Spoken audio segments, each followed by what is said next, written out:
आज हम लोग मैकेनिकल प्रॉपर्टीज ऑफ सॉलिड के बारे में पढ़ते हैं।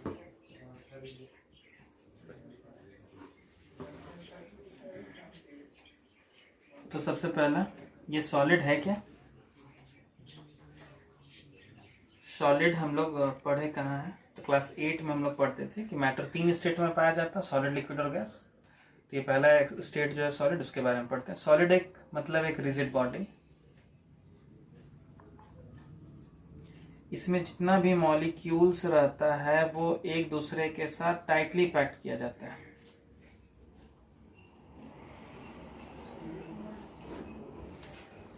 ठीक है, समझ में आ रहा है? हाँ भैया। सॉलिड का मतलब एक रिजिड बॉडी जिसमें मॉलिक्यूल जो है वो टाइटली पैक्ड रहता है, इसीलिए इसका शेप और वॉल्यूम फिक्स्ड है।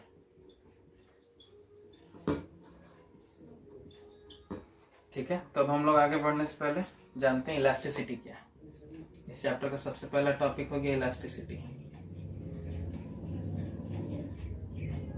इलास्टिसिटी का मतलब ये एक बॉडी का अपना एक प्रॉपर्टी है कि अगर हम उस पर एक्सटर्नल फोर्स अप्लाई करें, चाहे उसको एक्सटेंड करें या फिर कंप्रेस, और जैसे वो डिफॉर्मिंग फोर्स को हम हटाएं और वापस से अपनी जगह पर अटेंड कर ले वो अपना शेप और साइज, तो उसको हम इलास्टिसिटी कहेंगे। फॉर एग्जांपल, हम लोग एक स्क्वीजिंग बॉल को ले लेते हैं और इसको दोनों तरफ से प्रेस करते हैं। हम लोग जब ये बॉल प्रेस करेंगे तो ये बॉल हम लोग को कैसा दिखाई देगा? कुछ इस तरह से। ठीक है, ये जो एक्सटर्नल फोर्स अप्लाई हो रहा है इसी का नाम डिफॉर्मिंग फोर्स है, या फिर हम एक्सटर्नल फोर्स के नाम से भी इसको जानते हैं। लेकिन जैसे ही हम ये डिफॉर्मिंग फोर्स को हटाएंगे ये बॉल वापस से अपना शेप में आ जाएगा।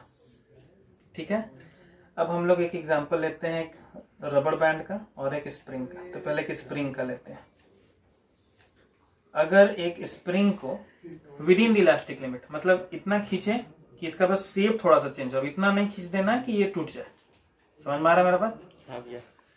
तो अगर हम इस स्प्रिंग में दोनों तरफ से इसको खींचते हैं with in the elastic limit, बस इतना ही खींचना कि इसका शेप चेंज हो जाए, तो अगर हम इसको खींचेंगे तो ये कैसा दिखाई देगा? एक्सटेंड हुआ कुछ इस तरह से, इसको कहते हैं एक्सटेंशन। और जैसे ही हम इस स्प्रिंग से ये डिफॉर्मिंग फोर्स या फिर एक्सटर्नल फोर्स को हटाएंगे, ये स्प्रिंग वापस से अपने इनिशियल स्टेट में आ जाएगा। ठीक है, ये इनिशियल स्टेट में वापस आ गया। ठीक उसी तरह हम अगर स्प्रिंग को कंप्रेस भी करते हैं तो स्प्रिंग कंप्रेस होने के बाद कुछ इस तरह से दिखाई देने लगेगा।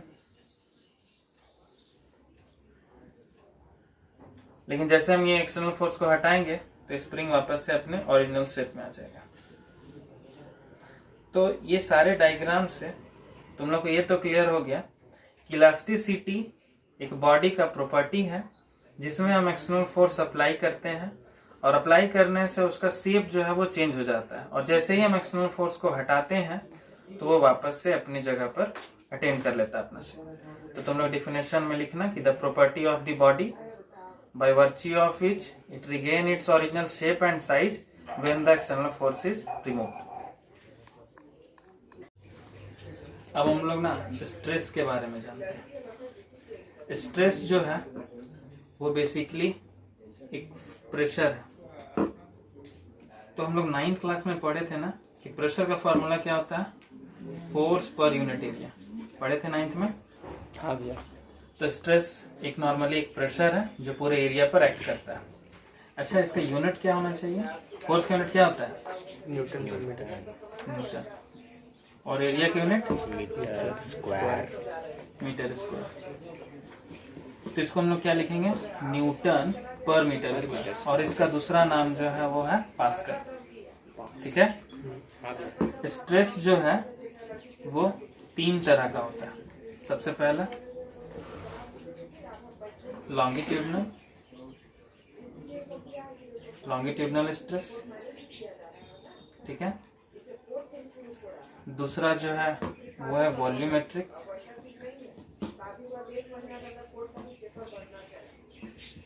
और तीसरा है शियरिंग।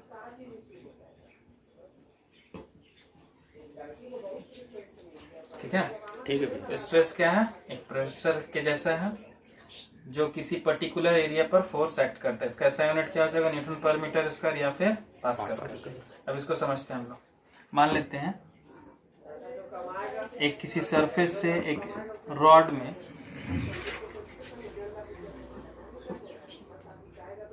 एक 100 kg का हम लोग ऑब्जेक्ट लटका देते हैं।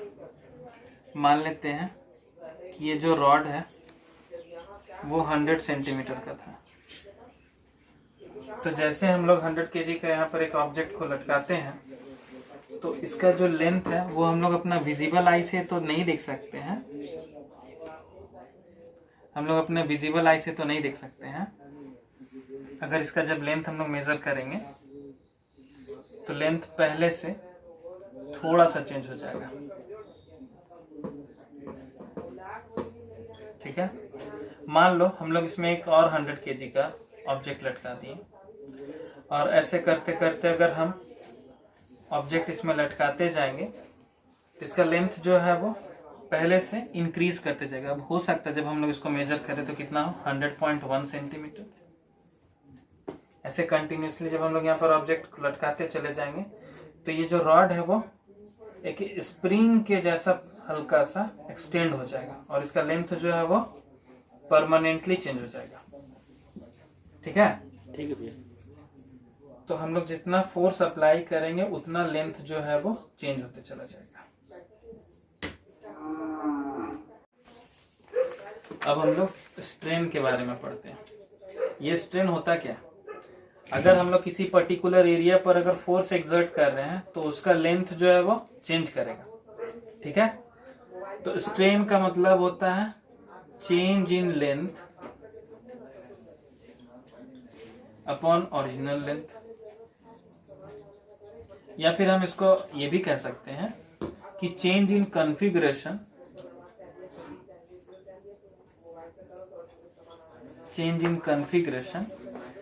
Upon original configuration.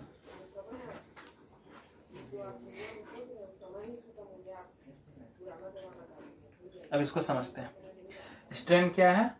तो ये एक रेशियो है जो डिफाइन करता है कि अगर हम किसी ऑब्जेक्ट पर फोर्स एक्सर्ट करते हैं तो उसका लेंथ या उसका कॉन्फ़िगरेशन कितना चेंज किया पहले के कंपैरिजन में। अब इसको समझते हैं। स्ट्रेन जो है वो 3 तरह का होता है। सबसे पहला होता है लॉन्गिट्यूडनल। अब लॉन्गिट्यूडनल पहला हो गया लॉन्गिट्यूडनल स्ट्रेन, दूसरा हो गया वॉल्यूमेट्रिक स्ट्रेन और तीसरा हो गया शियरिंग स्ट्रेन। अब इन तीनों का डिफरेंस समझते हैं। तो मान लेते हैं एक रॉड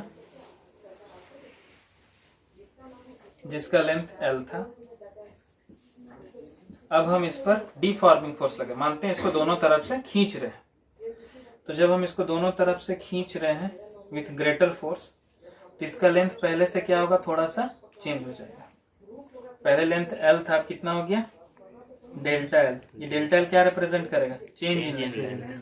ठीक है। तो लॉन्गिट्यूडनल स्ट्रेन का फॉर्मूला क्या होगा? Delta L by L। ठीक है। ठीक है। अब आते हैं वॉल्यूमेट्रिक स्ट्रेन में। मान लेते हैं एक सरफेस एरिया। ठीक है। अब इसका वॉल्यूम मान लेते हैं कि V है। ठीक है। अब हम लोग इसमें फोर्स एक्सर्ट किए, मान लेते हैं एक 3 डायमेंशनल जैसा समझो। चलो एक रूम हो गया। अब इसका वॉल्यूम भी था। अब हम लोग क्या किए? इसको चारों तरफ से खींच रहे हैं। जितने साइड से हम सारे तरफ से इसको खींचते हैं। मान लो इधर से खींच रहे हैं, इधर से खींच रहे हैं, सारे तरफ से खींच रहे हैं। तो खींचने के बाद इसका लेंथ जो वो पहले से थोड़ा सा चेंज हो गया। पहले का वॉल्यूम कितना था? V था। पहले का वॉल्यूम V था। अब नया वाला वॉल्यूम कितना हो जाएगा? Delta V। Change in volume. तो वॉल्यूमेट्रिक स्ट्रेन को कैसे डिफाइन करेंगे कि ये change in volume upon original volume. ठीक है। अब आते हैं शियरिंग स्ट्रेन में।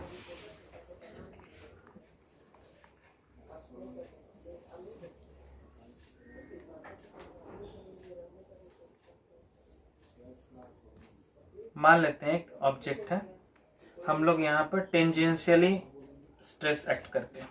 इसका बस ऊपर वाला फेस पर यहाँ पर हम लोग क्या कर रहे हैं, टेंजेंशियल स्ट्रेस लगा रहे हैं।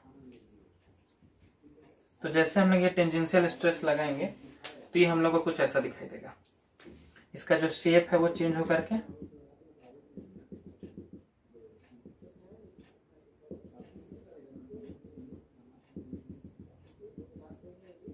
देखो, जैसे हम लोग यहाँ पर इसका अपर फेस पर अगर टेंजेंशियली स्ट्रेस एक्ट करते हैं तो इसका जो एंगल है वो यहाँ देखो चेंज होता हुआ दिख रहा है।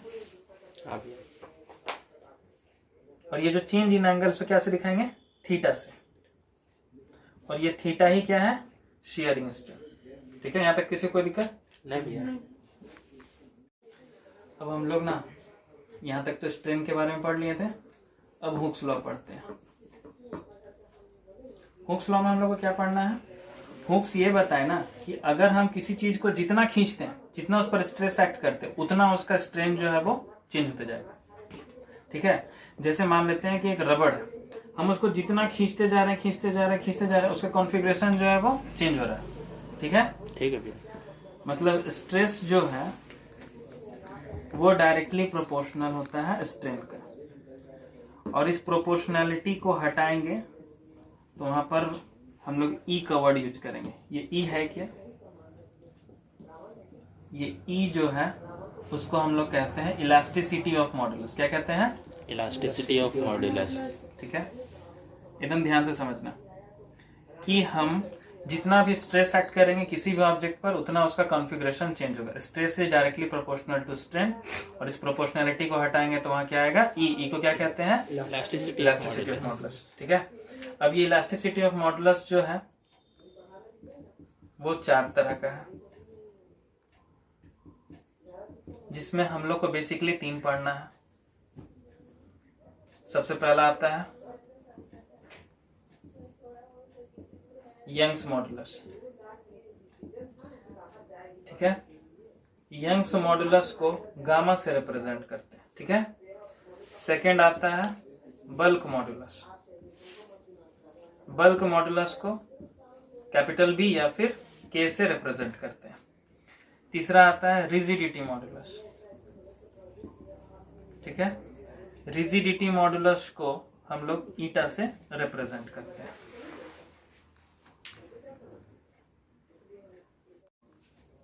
अब हम लोग ना यंग्स मॉडुलस के बारे में पढ़ते हैं।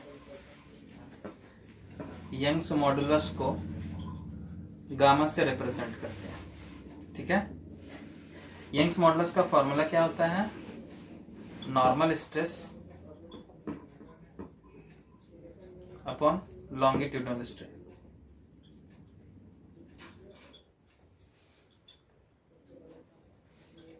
तो यंग्स मॉडुलस को गामा से रिप्रेजेंट करते हैं। और स्ट्रेस का फॉर्मूला हम लोग क्या पढ़े थे, फोर्स पर यूनिट एरिया। क्या पढ़े थे, फोर्स पर यूनिट एरिया। और लॉन्गिट्यूडनल स्ट्रेन का फॉर्मूला क्या था, डेल्टा एल अपॉन एल। कोई दिक्कत यहाँ तक नहीं। ठीक है, अब हम लोग पढ़ते हैं बल्क मॉडुलस के बारे में।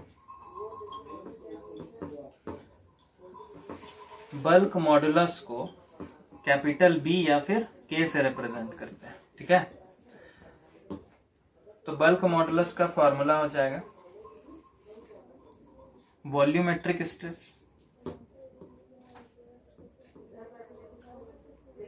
Upon volumetric strain. स्ट्रेस कोई भी हो उसका फॉर्मूला क्या यूज करेंगे हम लोग, force per unit area.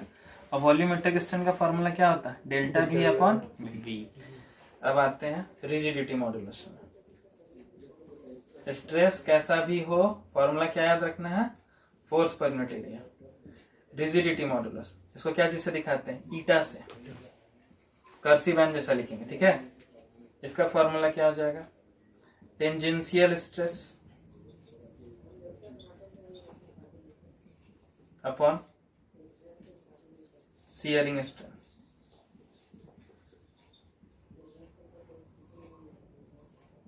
Tangential stress का फॉर्मूला हो जाएगा फोर्स पर यूनिट एरिया, और शियरिंग स्ट्रेन का क्या हो जाएगा, थीटा। किसी को कुछ पूछना है इसमें, नहीं भैया। अब आते हैं पॉइजन्स रेशियो। एक एडिशनल टॉपिक है पॉइजन्स रेशियो। पॉइजन्स रेशियो को सिग्मा से रिप्रेजेंट करते हैं। ठीक है। ठीक है भैया। पॉइजन्स रेशियो का फॉर्मूला होता है lateral strain to the longitudinal strain.